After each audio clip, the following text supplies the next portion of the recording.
बिस्मिल्लाहिर्रहमानिर्रहीम। Dear students, अस्सलाम वालेकुम। उम्मीद करती हूँ आप खैरियत से होंगे। आज हम जमात हरम की इस्लामियात पढ़ेंगे। बच्चों, आज हम पढ़ेंगे सबक नंबर 8, सफ़ा नंबर है 21। उन्वान है अल्लाह ताला के हकूक़। हकूक़ बच्चों हक की जमा है और हक का मतलब है कि अपनी ज़िम्मेदारी अच्छे तरीके से पूरी करना। अल्लाह ताला के हकूक़ से मुराद है हम हर वो ज़िम्मेदारी अदा करें या पूरी करें जिसको पूरा करने का इस्लाम हमें हुक्म देता है। अरकान इस्लाम की दिलो जान से पाबंदी करके हम ये जिम्मेदारियाँ पूरी कर सकते हैं। ये सबक की पढ़ाई करते हैं। हम सब मुसलमान ये यकीन रखते हैं कि अल्लाह ताला ने हम सबको पैदा किया है, वही इबादत के लायक है। अल्लाह ताला सबको रिज़्क देता है। हमारा मज़हब इस्लाम हमें अल्लाह ताला के हकूक़ के बारे में बताता है कि नंबर 1, अल्लाह ताला को एक माना जाए, इसके साथ किसी को शरीक न ठहराया जाए। अल्लाह ताला की तमाम सफ़ात को यकीन से माना जाए कि वही सबका मालिक और खालिक है। ज़िंदगी और मौत इसी के कब्ज़े में है और नबी करीम सल्लल्लाहु अलैहि वसल्लम को आखिरी रसूल माना जाए और इसके बताए हुए रास्ते पर चला जाए। तमाम फरिश्तों, आसमानी किताबों और क़यामत के दिन पर यकीन रखा जाए। बच्चों, अल्लाह ताला के हकूक़ का तकाज़ा ये है कि इंसान अल्लाह ताला के बताए हुए रास्ते पर चले, इसके आगे सर झुकाए और इसी पर भरोसा करे और अपनी तमाम तर उम्मीदें इसी से वाबस्ता रखे। अल्लाह ताला का इरशाद है, कुरान मजीद में तर्जुमा है, सिर्फ वही इसी लायक है यानी अल्लाह कि इससे डरा जाए और इसी के पास बख्शिश का इख्तियार है। जो इससे वाज़ेह होता है कि अल्लाह ताला से डरना और इसी से बख्शिश मांगना भी अल्लाह ताला का हक है। एक और जगह अल्लाह ताला का इरशाद है, तर्जुमा है, और अपने परवरदिगार की नेमतों को खूब बयान करते रहो। हकूक़ अल्लाह में सबसे पहला हक अल्लाह ताला की तौहीद का इकरार करना है। बच्चों, जो शख्स तौबा, सच्चा ईमान, नेक अमाल और इस्तकामत इख्तियार इन 4 शराइत को पूरा करेगा, अल्लाह ताला इसे ज़रूर माफ़ करेगा। और जो शख्स ना तौबा इस्तग़फ़ार करे, ना तजदीद ईमान करे, ना नमाज रोज़ा करे, ना सदका खैरात करे, ना अल्लाह और उसके रसूल के अहकामात पर चलने की कोशिश करे, दीन की राह में कोई तकलीफ़ या आजमाइश आने पर साबित कदमी ना दिखाए और ये समझता रहे कि अल्लाह बड़ा गफूर रहीम है, खुद ही बख्श देगा, तो ये सरासर धोखा और फरेब है। जो अल्लाह ही के लिए है बादशाही आसमानों की और ज़मीन की, और अल्लाह हर चीज़ पर कादिर है। ज़िंदगी और मौत अल्लाह ताला के ही इख्तियार में है। अल्लाह ताला ने इंसान को अपनी इबादत के लिए पैदा फरमाया। अल्लाह ही इबादत के लायक है, इसके साथ किसी को शरीक नहीं ठहराना चाहिए। अल्लाह ताला को एक मानना चाहिए। अल्लाह ताला ही हमें रिज़्क देता है। ज़िंदगी और मौत भी अल्लाह ताला के ही हाथ में है। हमारे आखिरी नबी हज़रत मोहम्मद सल्लल्लाहु अलैहि वसल्लम हैं और हमें तमाम फरिश्तों, आसमानी किताबों और क़यामत के दिन पर यकीन रखना चाहिए। पॉइंट नंबर 2 है 5 वक्त की नमाज अदा की जाए, रमज़ान के महीने में रोज़े रखे जाए और अदा। नंबर 3, सुबह शाम कुरान मजीद की तिलावत की जाए। नंबर 4, हलाल चीज़ें खाएं और हराम से बचें। नंबर 5, कुरान मजीद में अल्लाह ताला ने जिन अमाल के करने का हुक्म दिया है वो करें और जिनसे मना फरमाया है उन कामों को ना करें। बच्चों, नमाज दीन का सतून है और अल्लाह ताला फरमाते हैं कि तुम नमाज का निज़ाम नबी करीम सल्लल्लाहु अलैहि वसल्लम के साथ मिलकर कायम करो ताकि नमाज से हर शख्स को फ़ायदा हो। हकूक़ अल्लाह में सबसे अहम चीज़ नमाज और हुकूकुल इबाद में सबसे अहम ज़कात है। कुरान मजीद में अल्लाह ताला इरशाद फरमाते हैं, तर्जुमा है, नमाज कायम करो और ज़कात अदा करो और रुकू करने वालों के साथ तुम भी रुकू किया करो।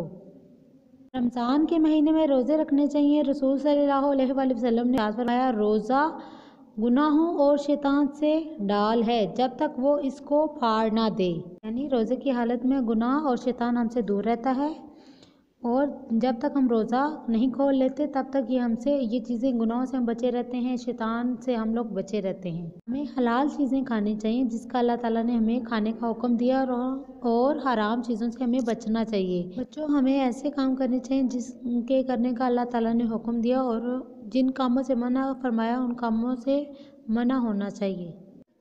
अल्लाह हमसे कितनी मोहब्बत फरमाते हैं, दिन में हमें 5 बार नमाज के लिए अपने घर बुलाते हैं। बच्चों, सुबह शाम कुरान मजीद की तिलावत करनी चाहिए। बच्चों, हज भी अल्लाह ताला के हुकूक में आता है और ज़िंदगी में एक बार हज करना फ़र्ज़ है और ये हज के महीने में अदा किया जाता है। हमें ज़िंदगी में एक दफ़ा ज़रूर हज अदा करना चाहिए। नंबर 6 है, हमारी एक दूसरे मोहब्बत और नफ़रत सिर्फ अल्लाह ताला को खुश करने की नीयत से हो। नंबर 7, अल्लाह ताला ने हमें अच्छी सेहत दी, खाने के लिए खुराक दी, रहने के लिए घर दिया, माँ बाप, बहन भाई और रिश्तेदार दिए। ہمیں چاہیے کہ اللہ تعالیٰ کی عطا کردہ تمام نعمتوں کے لیے اس کا شکر ادا کریں اور ہر وقت اللہ تعالیٰ کی فرمانبرداری والے کام سر انجام دیں۔ بچوں، اللہ تعالیٰ نے عقل و شعور کی لازوال نعمت سے مالا مال کیا ہے انسان کو، لیکن انسان اپنی مادی اور سائنسی ترقی کے باوجود آج بے چین اور مضطرب ہے۔ اس کے فکر کے افق پر خوفناک اندیشوں اور کربناک تصورات کے بادل چھائے رہتے ہیں۔ اللہ تعالیٰ نے انسان کو ایک اچھی صحت دی ہے، کھانے کے لیے خوراک دی ہے، رہنے کے لیے گھر دیا ہے، سب سے بڑھ کر اہم رشتے ماں باپ، بہن بھائی اور رشتہ دار دیے۔ ہمیں چاہیے کہ ہم اللہ تعالیٰ کی عطا کردہ نعمتوں کا شکر ادا کریں اور اس کا ہر وقت اس کی فرمانبرداری والے کام سر انجام دیتے رہیں۔ اور اللہ ہی ہے جو اپنے بندوں کی توبہ قبول کرتا ہے اور گناہوں کو معاف کرتا ہے، اور جو کچھ تم کرتے ہو اس کو پورا علم رکھتا ہے۔ حقوق العباد اور حقوق اللہ کی ادائیگی انسان کی فلاح اللہ کے بتائے ہوئے طریقے سے زندگی کو گزارنے میں ہے۔ ہر انسان پر لازم ہے کہ وہ دوسرے انسان کے حقوق کو یاد رکھے۔ حقوق اللہ میں معافی شرط ہے اور حقوق العباد میں تلافی ضروری ہے۔ معافی اور تلافی کے بغیر والے کیس کا فیصلہ بروز قیامت ہوگا۔ اپنے کیس کا فیصلہ دنیا میں ہی کروا کے جائے، حشر کا معاملہ بہت نازک ترین ہے۔ فرمان رسول صلی اللہ علیہ وآلہ وسلم ہے، جو اللہ اور قیامت پر ایمان رکھتا ہے اسے چاہیے کہ بھلائی کی بات کرے یا خاموش رہے۔ اصل کلام یہ ہے کہ جس طرح حقوق العباد ادا کیے بغیر کوئی چارہ نہیں، حقوق العباد کے معاملے میں جب تک انسان کا دامن صاف نہیں ہوگا تب تک آدمی جنت میں نہیں جائے گا۔ اسی طرح حقوق اللہ کی اہمیت بھی بہت زیادہ ہے۔ حقوق اللہ ادا کیے بغیر کوئی چارہ نہیں، حقوق اللہ ادا کیے بغیر کوئی آدمی جنت میں نہیں جائے گا، لیکن جب دونوں کا تقابل کیا جائے تو یہی ہے کہ حقوق اللہ حقوق العباد سے زیادہ اہم ہیں۔ ہمیں اللہ تعالیٰ کی نعمتوں کا شکر ادا کرنا چاہیے۔ ارشاد باری تعالیٰ ہے، آپ صلی اللہ علیہ وآلہ وسلم کہہ دیجیے کہ بے شک میری نماز اور میری ہر عبادت، میرا جینا اور مرنا سب کچھ اللہ ہی کے لیے ہے جو سارے جہاں کا پالنے والا ہے۔ یہ سورۃ انعام کی 162 آیت ہے۔ جو اللہ تعالیٰ نے حضور صلی اللہ علیہ وسلم سے فرمایا کہ آپ کہہ دیجیے کہ بے شک جو کچھ میں کر رہا ہوں، میری نماز، میرا روزہ، میری عبادت، میرا جینا، میرا مرنا، یہ سب کچھ صرف اللہ تعالیٰ کی ذات کے لیے ہے اور وہی تمام جانوں کو پالنے والا ہے۔ بچوں، رزق اللہ تعالیٰ کے ہاتھ میں ہے اور وہی رزق دیتا ہے۔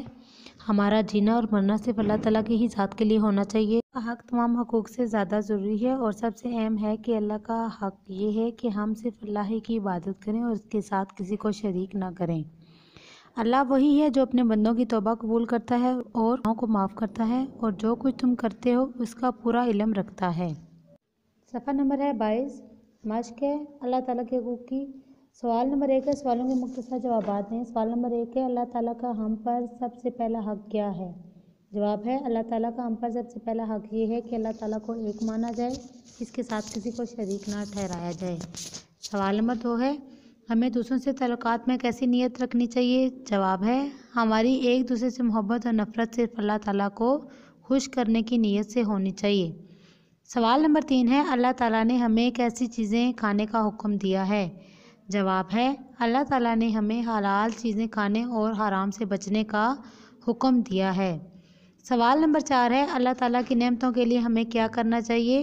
جواب ہے، ہمیں چاہیے کہ اللہ تعالیٰ کی عطا کردہ تمام نعمتوں کے لیے اس کا شکر ادا کریں اور ہر وقت اللہ تعالیٰ کی فرمانبرداری والے کام سر انجام دیں۔ سوال نمبر 2 ہے، دیے گئے الفاظ کی مدد سے خالی جگہ پر کریں۔ نماز، اعمال، ماننا، حرام۔ نمبر 1 ہے، اللہ تعالیٰ کو ایک ڈیش جائے۔ اللہ تعالیٰ کو ایک مانا جائے۔ نمبر 2، 5 وقت کی ڈیش ادا کی جائے۔